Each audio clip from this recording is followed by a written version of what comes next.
କାଣା ହେଲା ଯେ ମୋर ବଡ଼ ଭାଇ ଆଉ ମୋर ଭଞ୍ଜା ଜୟ କରି ସିଧା ବଲାଙ୍ଗୀରରୁ ମତେ ଭେଟବା ଲାଗି ଡାଇରେକ୍ଟ ହଠାତ୍ ମକର ଯାତ୍ରାରେ ପଳେଇ ଆସିଲେ। ଜୁହାର ଜୟ ମା ସମଲେଇ, ଆଶା କରୁଛେ ମା ସମଲେଇ ସବସେ ଭଲସେ ରଖିଥିବେ ବୋଲେ। ଦେଖୁ ସକାଳେ ସକାଳେ ଆମର ଛୁଆମାନଙ୍କ ସାଙ୍ଗେ ଗାଧବା ଲାଗି ବାହାରି ଗନେ ଆମର ଝିଅ ଆଉ ବାବୁ କେନ୍ତା ହଉଛନ୍ତି ଦେଖୁଛ ଗାଧି ଯିବାର ଲାଗି।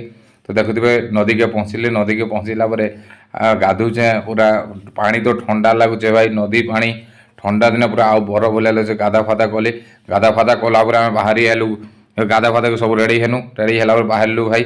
ଆମେ ବାହାରିଲୁ ତାପରେ ରେଡ଼ି ଫେଡ଼ି ହେଇକରି ଗାଧି କରି ଆସିଲା ପରେ ଆମର ଛୁଆ କେନ୍ତା ଆଡ଼ି ହେଇ ଦେଉଛି ଦେଖୁଛ ଲାଜି କରି। ତ 3ଟା ବେଳେ ବାହାରିଲୁ ଭାଇ, ଗଲା ପରେ ଆମର ଝିଅର ଚପଲ ଭାଙ୍ଗି ମାନେ ଛିଡ଼ି ଯାଇଥିଲା, ତାକୁ ଟିକେ ରିପେୟାରିଂ କରିକିନା ଦେଲୁ।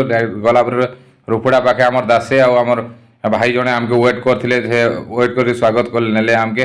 ଆମର ଝିଅ ତାପରେ ଆଗାଡ଼େ ବୁଗମି କହିଲା, କାରଣ ମୋର ବଡ଼ ଭାଇର ବଡ଼ ଝିଅ ପୁଅ ଆଉ ଝିଅ ଗୋଟେ ଦେଖୁଥିବେ କେନ୍ତା ହଉଛେ। ତାପରେ ଆମେ ଘରକେ ଗଲା ତାପରେ ଅଜା ମନକେ ଜୁହାର ଗୁଟେ ଗୁଟେ କରିଥିଲେ। ଆମେ ସିଧା ତାପରେ ମକର ମେଲା ପଲେ ଗଲୁ, ମଶାଣି ବନ ମକର ମେଲାକେ ଏଇଥିଲେ ଗଲି ଭାଇ। ମୋର ସୁଟ୍ ହେବାର ଥିଲା, ତ ମୋର ଫଟୋ ହେବାର ଥିଲା, ସବୁ ନେବାର ଥିଲା। ତ ମୁଇଁ ଦେଖୁଥିବେ କେନ୍ତା ଦିଶୁଛେ ଆଉ ମାନେ କେତେ ମାନେ ଆଗ ଆଉ ଯେନ୍ ଚେହେରାରେ ଥିଲା ଆଉ ନାଇଁନ ଭାଇ। ଆପଣମାନଙ୍କ ଆଶୀର୍ବାଦରୁ ଭଲ ଭାଇ ମତେ ବହୁତ ଲୋକ ବହୁତ ଟର୍ଚର କରିଥିଲେ, ଯାହାର ଫଳରେ ମୋର ଦେହଟା ଖରାପ ହେଇଯାଇଥିଲା।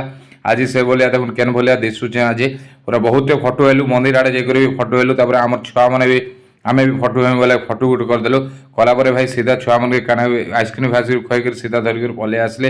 ପଳେଇ ଆସିଲା ପରେ ମୋର ଘରୁ କଲ୍ ଆସିଲା ମୋର ମାଆ ସହିତ, ମୁଇଁ କୁଶୁଲା ମକର ମେଲାକେ ସାମାନ ଘିନି ଯିବାର ଥିଲା। ତ ଆସିଲି, ଆସିଲା ମୋର ମାଆ ସହିତ ଆମେ ମକର ମେଲାକେ ଦେଖ ପହଞ୍ଚିଗଲେ ଅନେକ ଲୋକ ମୋତେ ଭେଟା ହେଲୁ। ତାପରେ ମୋର ଭାଇ ଆଉ ମୋର ଭଞ୍ଜା ଆଉ ସବୁ ମାନେ ଆସି ଯାଇଥିଲେ, ସେମାନେ ମୋତେ ୱେଟ୍ କରିଥିଲେ। ୱେଟ୍ କଲା ପରେ ମୁଇଁ ତାଙ୍କ ସହିତ ମୁଲାକାତ ହେଲି। ହେଲା ପରେ ମୋର ମାଆ କାନ ଚୁଟକିଟେ ଘିନି ଗଲେ, ତାକୁ ଦୋକାନକେ ନେଲେ। ଚୁଟକି ଘିନିଲା ପରେ ଆମେ ଅନେକ ସାମାନ ଘିନଲୁ ସେ ଜାଗାରେ।